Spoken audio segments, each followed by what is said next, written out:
Hello, once again, it's Damon once again with another video, and this time it's not gonna be a top 10. I'm gonna do my best to keep it simple. It's gonna be I'm gonna rank the top 30 movies that I've seen this year. So there's no honorable mention. All the movies are ranked. Some of them might be ties. I think there might be one or two ties in this case, but it's basically from number 30, number one. Number one being the one I like the most, number 30, the one I like the least. And honestly, the last two, three spots are bad movies to okay at best. The only two movies I dislike are number 30 and number 29. So I'll get you started. Number 30, I Still Know What You Did Last Summer, 3. Well, I'll always know what you did last summer. That movie was garbage. And let us be honest.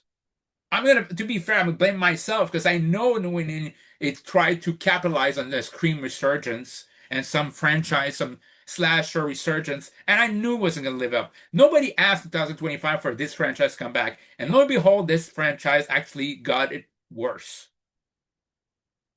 I don't like I Still Know What You Did Last Summer, that from the sequel, but you know what? It didn't butcher a franchise. This one did. The more I think about it, the one I think is worse because it's one of those movies I don't even care if I spoil it. Freddie Prinze Jr. is a killer. Okay, that movie. He's a villain. Basically, yeah, there's an accomplice, but it's like, hey, you spend the first two movies, he's one of the primary good guys. Now all of a sudden it turns bad because they've forgotten about us. Who wrote that crap? To quote Dwayne The Rock Johnson, who wrote that crap? And to quote Kevin Smith, can you get the money back from whoever wrote that? I mean, I can understand you want a whodunit. I mean, sometimes it's too predictable, but honestly, predictable wouldn't have been that bad compared to this. This is unpredictable, the sake of unpredictable. At this point, I just expected somebody to break the fourth wall and have a giant hand taking somebody else off the picture. But it's like, what the hell?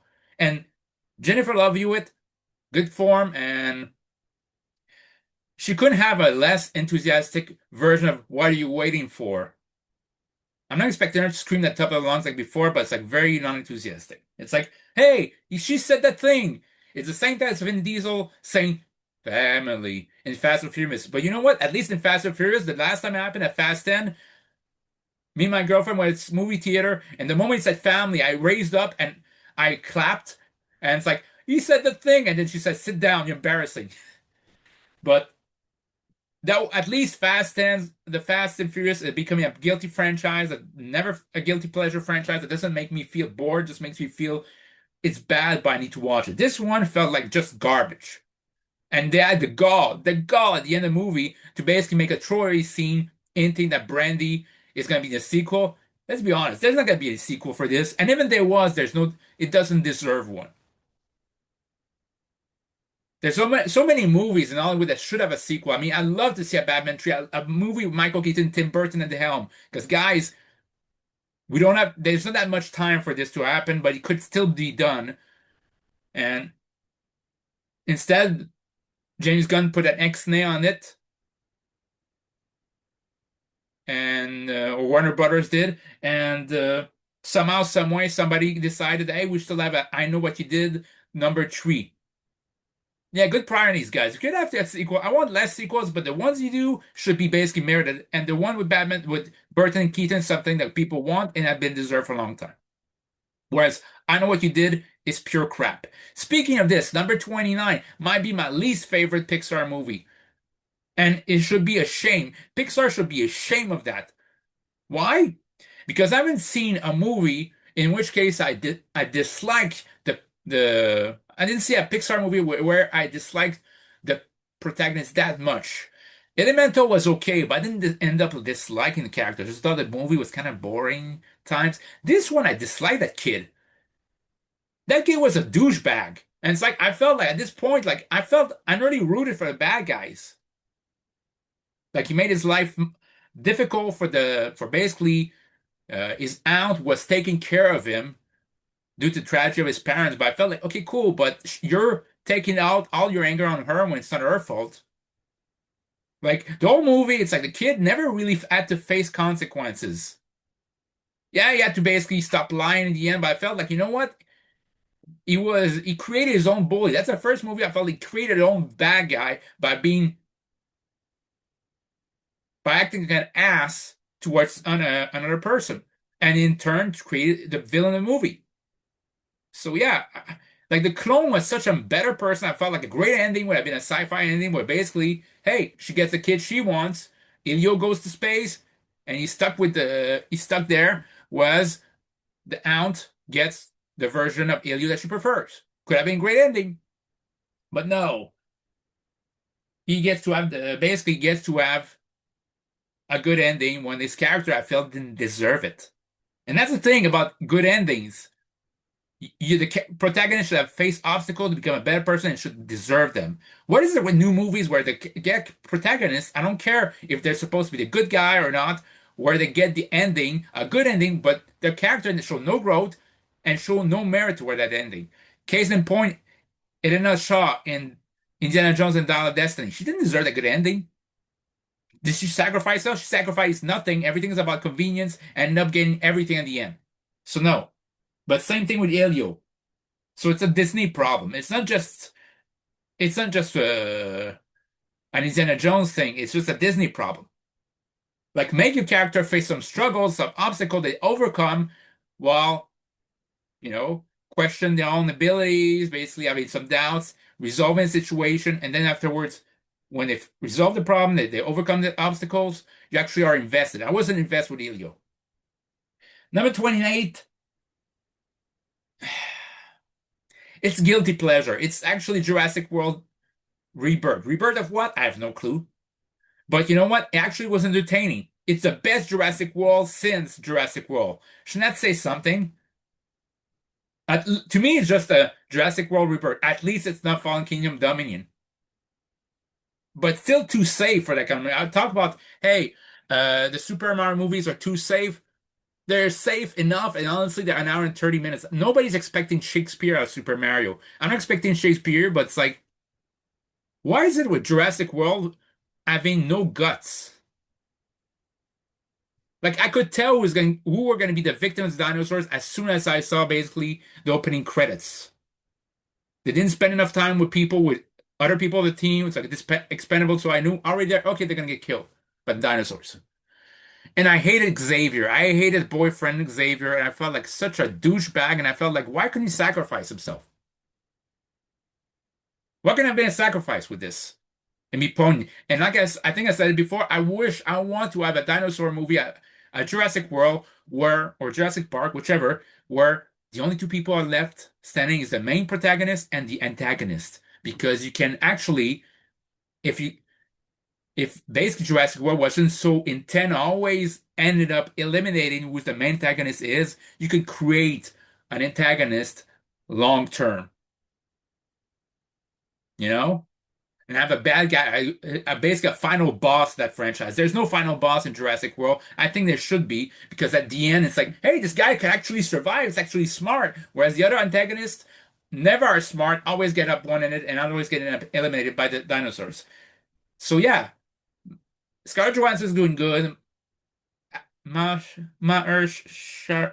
Shira Ali.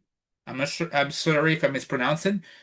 Uh, damn good performance, but it's like kind of wasted in this movie. So yeah, Richard Bailey is very good as well, but it's like I felt like a lot of wasted performance in that movie. So 28, 27. Happy Gilmore 2. I'm gonna rank it kind of low. It's from Netflix. So yeah, it was good. Not as good as the first one. The first one's hilarious. This one made me chuckle. But the chuckle I got really was funny. It was like basically uh Happy Gilmore basically hiding alcohol, basically in many strange places, including a golf ball, made me laugh. Shooter McGavin become his redemption arc wasn't that long, but made me feel like, hey, it's very good, though I'd like to see more time attributed to this. Like, what happens at the end? He finally comes back to golf, and does he get reinstated to golf? What happens there? It's like, uh, what else? Like, there's not that much to say about the movie. It's like, it's good, it's okay-ish. I'm not gonna say I'm gonna watch it again. It's not gonna be a classic, the first one, but it was a fun time in memory, reminiscing about the 90s. And it's a fun time going down memory lane. But that's how I saw it. That's number 27. Number 26, a tie between Caught Stealing and Avic. Caught Stealing is a good thriller with Austin Butler and Zoe Kravitz. and you had also Schreiber, you had Matt Smith, and it's a movie that should have gotten a better, more success than it did. It went by fast, and for a movie with Darren Aronofsky, it's so unlike him, but I felt it was a pleasant watch, you know. And the other one, the tie would be Avec with Tom Hardy on Netflix as well. Very good action in the movie, but it tried to be so many things. So the action was very good. The story was kind of lacking. So Tom Hardy does his best as usual, but it's the Tom Hardy acting and the action scenes, everything else you don't really need to see in a movie. It's just like okay-ish.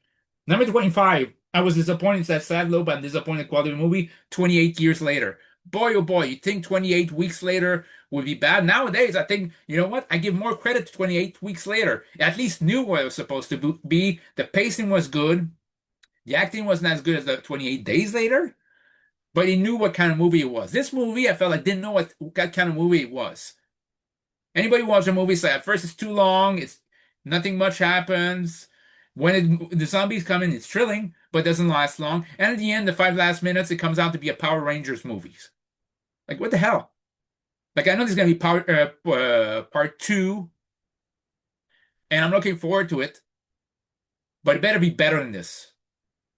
So yeah, number 24, Good Fortune with Keanu Reeves. I'm surprised, like even as when Keanu Reeves doesn't play John Wick, if there's still some bit of John Wick in him, and it's like it was a best part movie. Again, not a not a basically a show stealing comedy. It's not doesn't steal the year, but man, I was entertained by the movie. And Zari played a great protagonist. Seth Rogen as well was very funny as role, and Keanu Reeves was great as an innocent angel, Gabriel. I really like that movie. It's like it's very fun. It's like I wouldn't. There'd be something that if you saw on TV, I would watch it from beginning to end. It's not something I would buy on DVD though. But it was very fun. So that's number 24. 23, The Smashing Machine. And that movie would have been maybe ranked lower if it wasn't for The Rock's performance. Emily Blunt's character is very good, but the character was such unlikable. Was uh was The Rock's character as Mark Kerr was very likable to a certain fault. Like sometimes you want Wonder to just stay, get his stuff together and basically leave this destructive relationship. And that was the thing, was a destructive relationship between him and his wife there. Both were addicts, and the more they would stay with each other, they didn't help each other, they were just enabling each other. But I thought that The Rock really helped there, and whoever played his best friend in the movie should also be nominated for the Oscar. And guess what? It's going to be weird if Dwayne Johnson, The Rock, is nominated the Oscars and the WWE doesn't mention it. Because it should be. I mean, if he gets nominated, he doesn't have to win, but he gets nominated at the Oscars, it should be basically a triumph for WWE regardless. Because if it's not The Rock, it should be Dave Bautista. Saying both of them should be nominated for Oscars. So yeah, I mean, that's something that we need to talk about. So this performance is very good. The movie was so-so, but it's the performance. The movie carried by its performance. Take away the performance, So yeah, that's number 23. Number 22, Conjuring 4. It ended the franchise. It was okay. Patrick Wilson's always a great underrated actor. So is Vera Farmiga, sorry.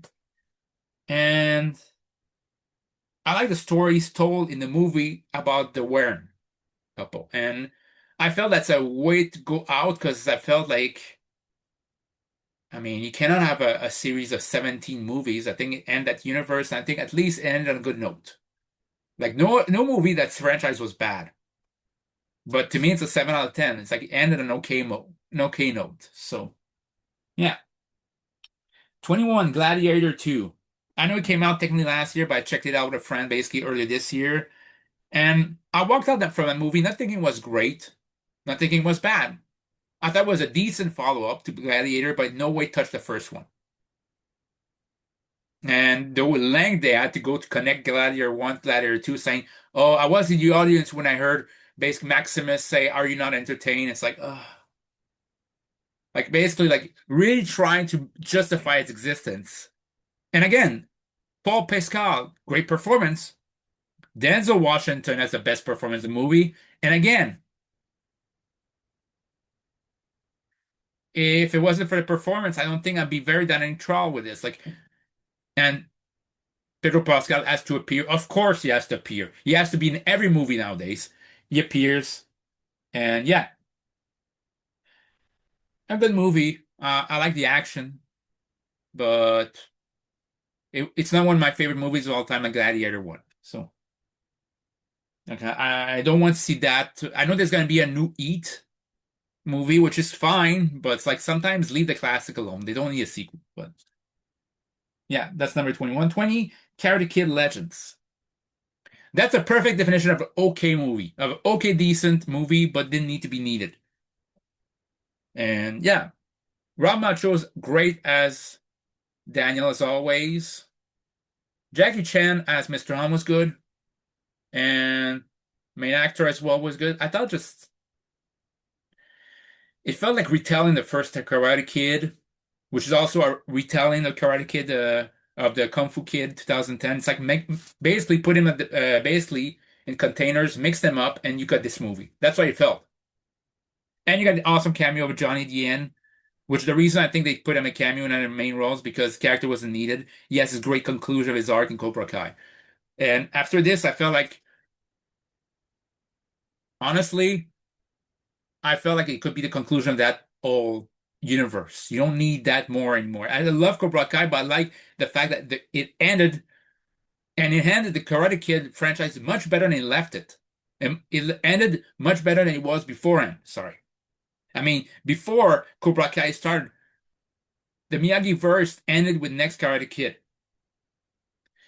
With Cobra Kai, it ended Cobra Kai. To me, it ended in a much better place.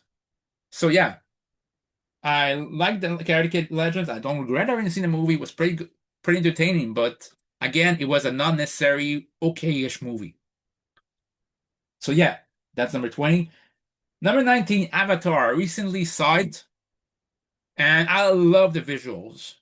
The acting is very good, but I can't help the fact that this is a movie that could have been 2 hours, 20 minutes, not 3 hours.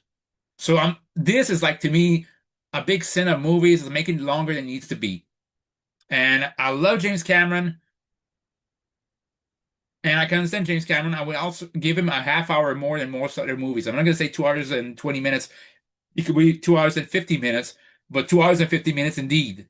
Not 3 hours. Not 3 hours 10. Like the story of Avatar 3 did not justify getting this. In fact, just the Avatar story is pretty simple. So yeah. But again, I can't say there's a bad movie in that franchise. I can just say there's a movie that messed too much in that franchise. That's it. Number 19. I went to see in a double feature, both of them. Both are sequels. It's a tie. Bad Guys 2 and Nobody 2. Nobody 2, the first Nobody 1 is first, is the best of the two. The second one felt more like a buddy comedy. Felt like more a comedy this time around than the first one. And it was fun. It was like 1 hour and 20 minutes, so it's like fine. And so Bob Odenkirk plays a great protagonist in this one. And I was surprised that Colin Hanks played a scummy bad guy very well. Sharon Stone in that movie felt like Sharon Stone is a better actress that people give her credit for. If you didn't see Casino, you should. But in that movie, I thought honestly her acting kind of sucked. In The Muddy 2, I thought her acting kind of sucked. So it kind of brought it down.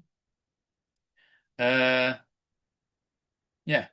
So, and as far as Bad Guys 2, Sam Rockwell's always welcome. And basically, I think Natasha Lyonne stole the show in a performance, verbal performance there. That's like I like the Bad Guys too. Wasn't again. It wasn't basically my top 10, but it's like I feel like Universal sometimes they get better animated movies than Disney, Pixar, or other places now. And yeah, so that's all I can say about Bad Guys 2. 17, The Accountant 2.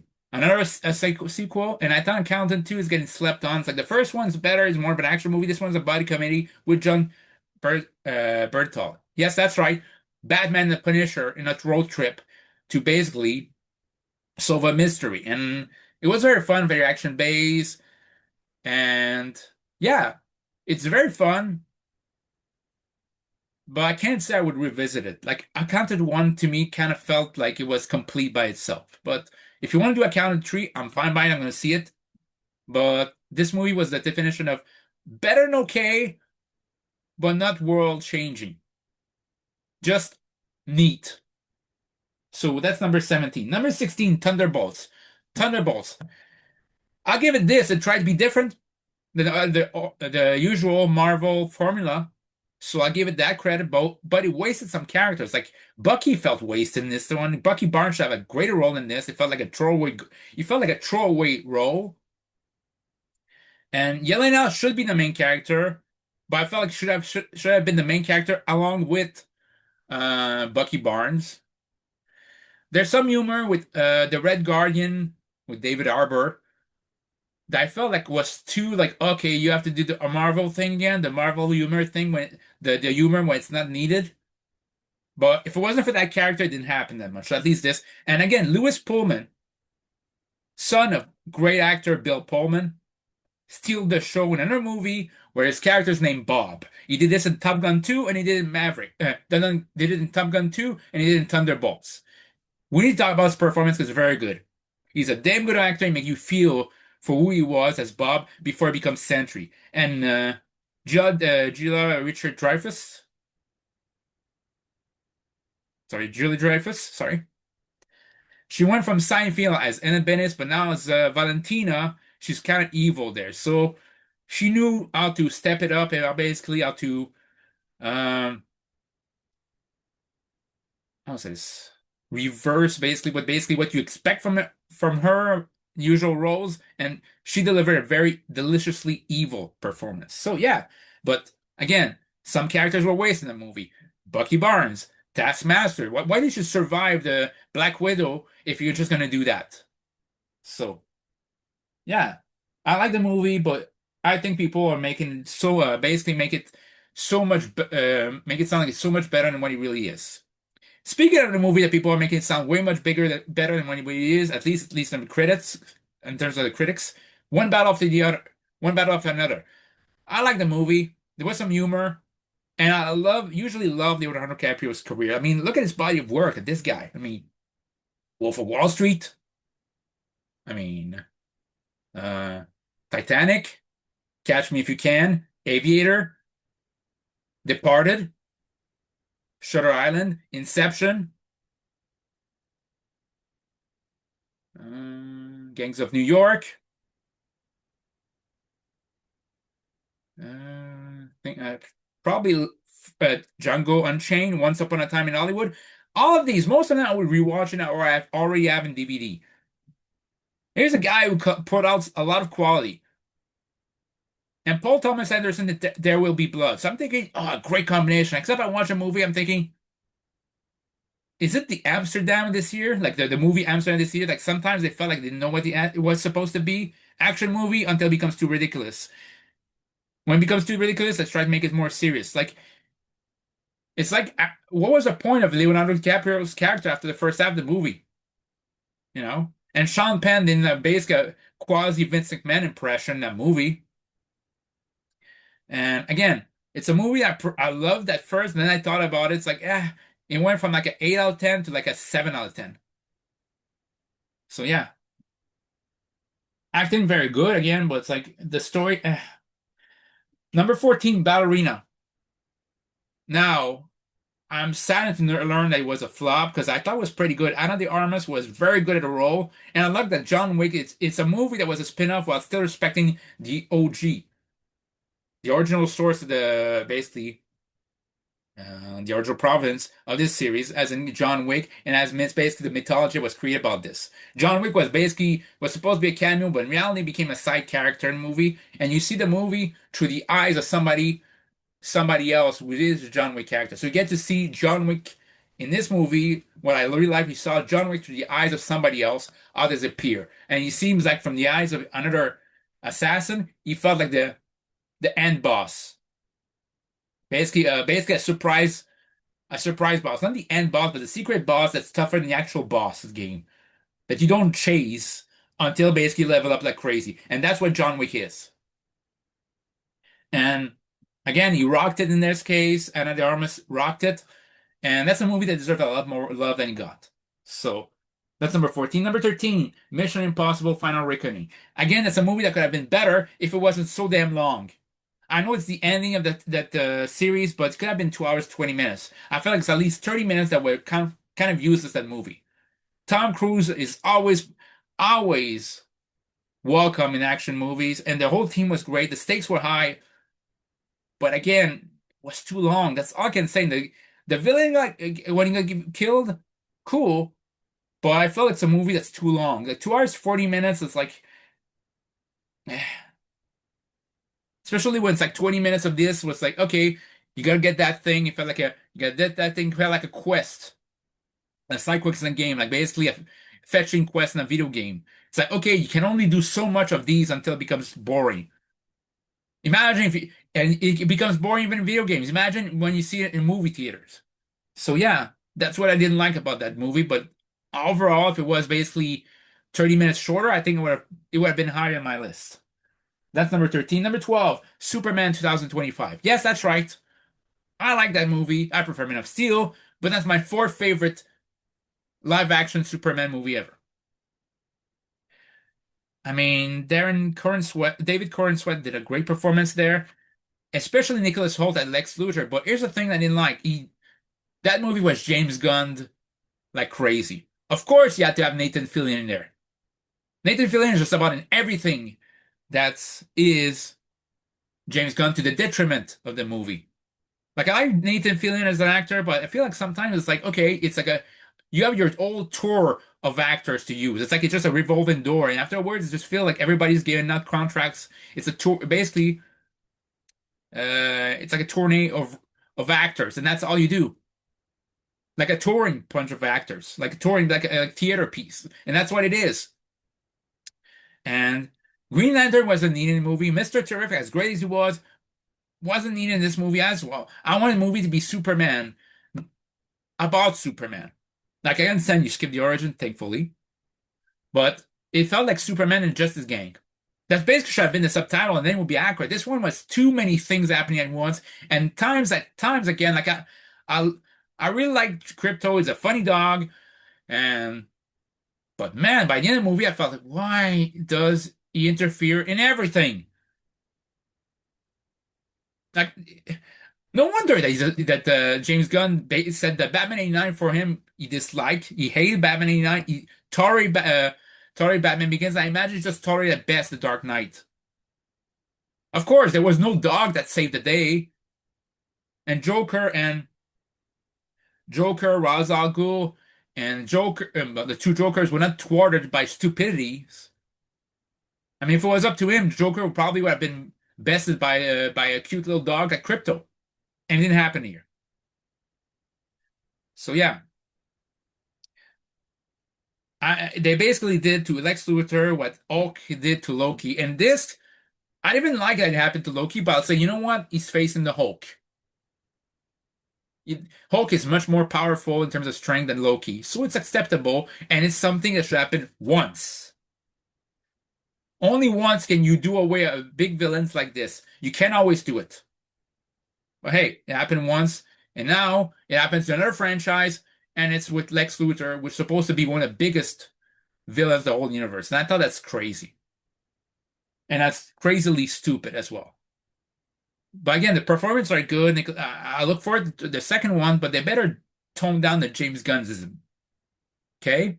And if he's not, then honestly, I would look forward. If he doesn't want to improve, then I think maybe Warner Brothers should get somebody else in the role, or at least have him concentrate him like. And James Gunn would still be in the universe. He'll be in DC, but he'd be concentrating on Peacemaker and Peacemaker only.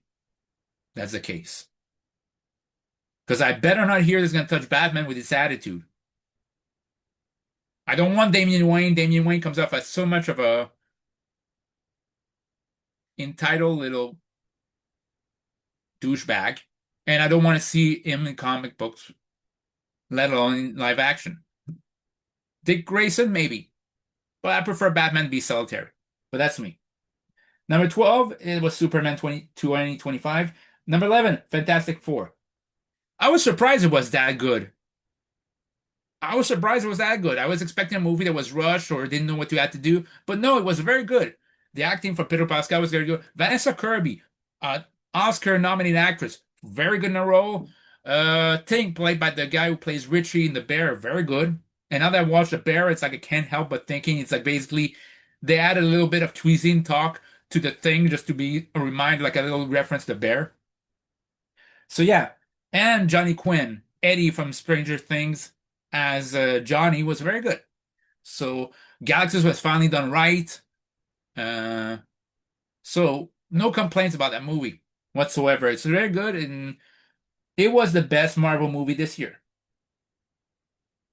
So now we're going to top 10 movies actually loved. Number 10, Roofman.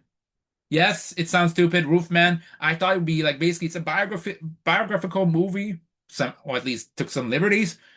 And yeah, I basically tried to romanticize the story, but Channing Tatum was so damn likable in the movie, as were Kirsten Dunst.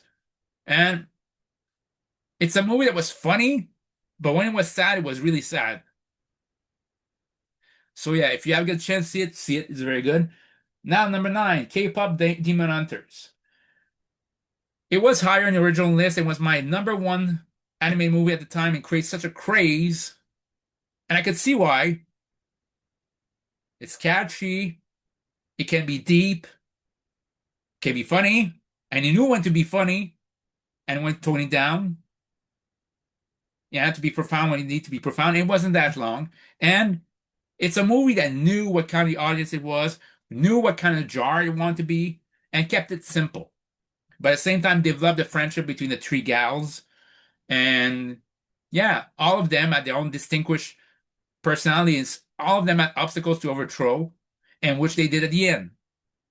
Even the bad guy in the movie was sympathetic. So yeah, that was number 9. Number 8, it's my number one anime movie of the year, is Zootopia 2. Yes, I'm biased. I recently saw it, but again, it had no right being that good. It was better than the first one. It amplified what you like about the first one. Jason Bateman as Nick Wall is hilarious. Jennifer Goodwin as Judy Hopps is very good, very well played too. And I'm laughing thinking about the fact that there's so many references to movies I didn't expect to have that kind of movies. Like Disney poked fun at itself. This movie, there's like somebody selling like basically a cheap version of DD cheap. Uh, sorry, I'm just thinking the verb, the word. Cheap DVDs. Or they said the Unfrozen 2 or Indrelia Jones and the blah blah blah. I was laughing there, but also I was surprised. I was surprised to see a Stanley Kubrick reference in a child movie. You'll see it. You'll know what it is. And when I went to movie theater, people say, like I was the only one laughing. It's like, guys, you're like, and I'm thinking about people who were basically there that were around my age and they weren't getting the reference. It's like Stanley Kubrick. You can't understand that? Anyway, it's a very good movie. Again, it's an hour 40 minutes, and I felt like the whole movie was hilarious. Uh, Flash is always the highlight of the movies in their case. Yu Kwan as Gary the Snake, who was very, very touching, very good. Andy Samberg and Stephanie Beatrice. So basically, there's a Brooklyn Nine-Nine reunion of sorts in that movie. Very good. They very played well their role. Quinta, the girl, the woman who plays Jenny Teagues in Abbott Elementary, really played her role well. All in all, that's a movie I would recommend buying on DVD when I get a chance. So that's Zootopia 2. Number 7, my favorite live action superhero movie this year, Toxic Avenger. It didn't take itself seriously. It was a B or D movie kind of a action superhero movie, and I was entertained from beginning to end. An hour 20 minutes. Peter Dinklage is awesome in that role. Kevin Bacon even better as a cheesy, hammy bad guy. But it's going to the point where all you see Kevin Bacon in the movie in the credits and just think, he's the bad guy in the movie now. Elijah Wood surprised me as it quasi he played basically a version of Tim Burton's Penguin in that movie, and I was surprised to see him playing a creepy bad guy. All in all, it was very good. And it was funny when it needed to be. And you realize it can be serious. So there's moment it was serious, And there's times just flat out ridiculous. But again, what do you expect from a franchise that basically, uh, a franchise that was created basically as a B movie? So what do you expect this? So yeah, now I'm in the top six. Number six, The Long Walk. I'm surprised this movie was snubbed for the Golden Globes because it deserved much better. Like it was a very powerful, profound movie, and it took the premise and it didn't back out of it. It didn't basically change the ending of it. It didn't. I'll say this. It did kind of change the ending of the book, but it didn't duck out the consequences. In other words, there's not going to be a happy, basically a happy ending for any character. It's a movie that has a sour ending. So yeah, but it stays with you and it's very you feel for the characters. The core characters, you feel for them. So that's kind of drama that I would recommend. Number five, Weapons. Weapons is basically I'll say this. Is basically shown in non-chronological order and it's good from beginning to end. And when you find out the real reason why basically there's disturbance across the city, you really feel really find yourself rooting for the protagonists, which are Julia Garner and Josh Brolin. But again, they're not written without faults. The characters are not written without faults. Like Julia Garner's character, yes, there's some things that are evil flaws, obvious flaws from her, and it's like, hey, you know what? The movie's trying to say that she's not basically this person's not perfect. Josh Brolin as well is not is perfect. Basically, you can see the problem in his job as well, as this situation causing. And the way it's all resolved at the end, the hilarious way it's put, I wasn't expecting that much comedy in this. I laughed harder in that scene that I've laughed in a long time in the movie theater when I saw how it ended up. Was one of the few movies that terrified me when it had to, at the same time made me laugh when it had to. And I'm surprised. I hope it's going to be nominated at the Oscars.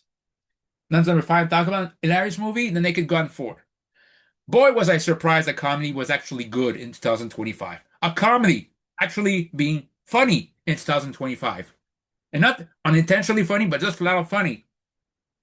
Liam Neeson basically does what Leslie Nielsen did for Leslie Nielsen movie. Liam Neeson does the same thing. They have the same initial, similar sounding names, and they play like they would do in their normal movie.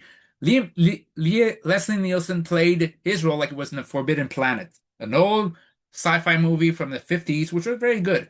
Okay, but he played the same seriousness in Airplane, in the Scary Movie franchise, you can say, and in the Naked Gun franchise. It's like he plays it seriously, but it's an absurd world.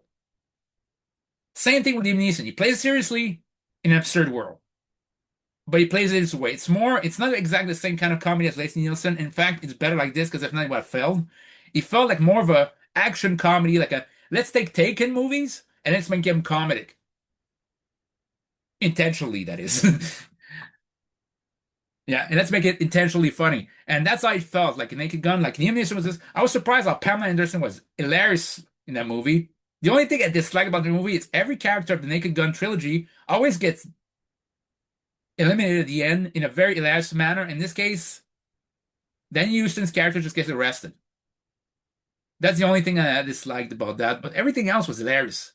So go watch it. Now number three, then top 10. Sorry, not top 10. Top three. Number three, Final Destination, Bloodline. I'm surprised it's that high up. But for the first time, it's the first one, you actually have a sympathetic crew of characters because it's basically a whole family there. And even the person was revealed to not be technically part of the actual bloodline. Could have basically bailed out. But it shows, you know what, I'm going to help out my family. It's like, okay, none of them are very brainy, but it's like they're all there for each other. So you care about this character. And Tony Todd's, the late great Tony Todd's great last appearance in the movie, and you felt it was emotional. And it's like it treated characters in this movie with respect. Even there's demise there, it's like they treated them with respect. You know? It was fun, it was gory, but at the same time, it treated them with some kind of respect and dignity. So it built up in the characters so you felt for them if they met their demise. Like of the other movies, I was surprised I liked it that much. To say that. Now the number two, F1. Why is it not nominated for the Oscars or whatever Golden Globes? I will never know. But This should be. It was fantastically shot. I think the I think I can basically wrap up like that's the best Formula One movie ever. So yeah, I'm not sure it's the best racing movie because the Ford vs Ferrari is there, but still, it's the best Formula One movie ever. With basically you see base cameos from people for F1 like Lewis Hamilton, etc. Brad Pitt always plays it cool, and just like Tom Cruise in Top Gun Maverick, from the same director, I might add, you root for him to get his redemption.